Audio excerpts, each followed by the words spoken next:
തെരഞ്ഞെടുപ്പ് അട്ടിമറി വിവാദങ്ങൾക്കിടെ പുതിയ ആരോപണവുമായി എൻസിപി അധ്യക്ഷൻ ശരത് പവാർ രംഗത്ത് വന്നു. മഹാരാഷ്ട്ര തെരഞ്ഞെടുപ്പിന് മുൻപ് സീറ്റ് വാഗ്ദാനവുമായി രണ്ടുപേരെത്തിയെന്നാണ് വെളിപ്പെടുത്തൽ. 160 സീറ്റുകളായിരുന്നു അവരുടെ വാഗ്ദാനമെന്നും പവാർ.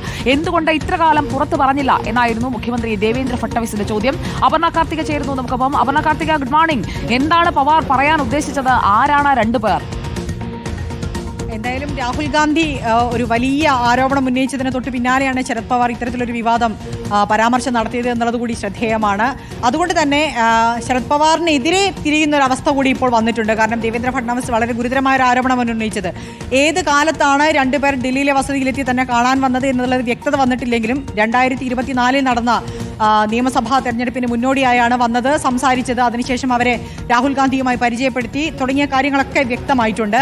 അതുകൊണ്ട് തന്നെ മഹായുതി സഖ്യം അപൂർവമായിട്ടുള്ളൊരു വിജയം നേടിയതിന് പിന്നാലെ ആ സമയത്ത് പോലും ഈ കാര്യം ശരത് പവാർ എന്തുകൊണ്ട് പറഞ്ഞില്ല എന്നുള്ളൊരു ചോദ്യം കൂടി ഇവിടെ വരുന്നുണ്ട്. എന്തായാലും ശരത് പവാർ ഇപ്പോൾ കാരണം ശരത് പവാറിനെ നമുക്ക് എല്ലാവർക്കും അറിയാം. കാരണം ഇന്ത്യൻ രാഷ്ട്രീയത്തിൽ തന്നെ ഏറ്റവും തലമുതിർന്ന നേതാക്കളിൽ ഒരാളാണ്.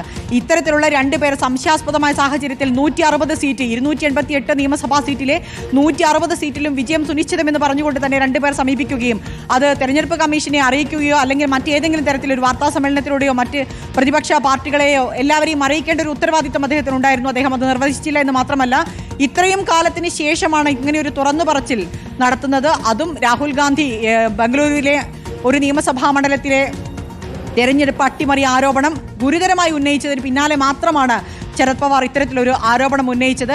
ഈ രണ്ടുപേർ ആരാണ്, എന്നാണ് വന്നത്, എന്തിനാണ് സമീപിച്ചത് എന്ന കാര്യം ഒന്നും ശരത് പവാർ പറഞ്ഞിട്ടില്ല. ആകെ പറയുന്നത് രണ്ടുപേർ വന്നു, 160 സീറ്റിൽ ജയം ഉറപ്പിക്കാം, അതിന് എന്ത് വേണമെങ്കിലും ചെയ്യാമെന്ന് തന്നോട് പറഞ്ഞു എന്നാണ് പറയുന്നത്. സ്വാഭാവികമായും ഒരു രാഷ്ട്രീയ നേതാവിന്, ഇത്രയും കാലം ഇന്ത്യൻ രാഷ്ട്രീയത്തിൽ പ്രവർത്തിച്ച് പരിചയമുള്ളൊരു രാഷ്ട്രീയ നേതാവിന്, പലപ്പോഴും ഇന്ത്യൻ രാഷ്ട്രീയത്തിലെ കിങ് മേക്കർ എന്ന പദവിയിലേക്ക് എത്തിയിരിക്കുന്ന ഒരു നേതാവിന് അത് തിരിച്ചറിയാൻ അധികം ബുദ്ധിയൊന്നും വേണ്ട.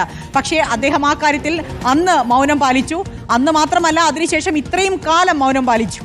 ഇപ്പോഴാണ് ഇത്തരത്തിലൊരു ആരോപണമുണ്ട്, ഇത്തരത്തിലൊരു നീക്കം വന്ന് നടന്നിട്ടുണ്ട്. ഇനി പവാറാണ് പറയേണ്ടത്. ആരാണ് ആ പവർഫുൾ പേഴ്സൺസ്? രണ്ടുപേര് വന്ന് സീറ്റ് വാഗ്ദാനം നടത്തിയിരിക്കുന്നു. ആരാണത് എന്നതുകൂടി, ആ സമീപിച്ചവരെ കുറിച്ച് കൂടി പറയാൻ പവാർ തയ്യാറാകുമോ? അതാണ് പ്രധാന ചോദ്യം.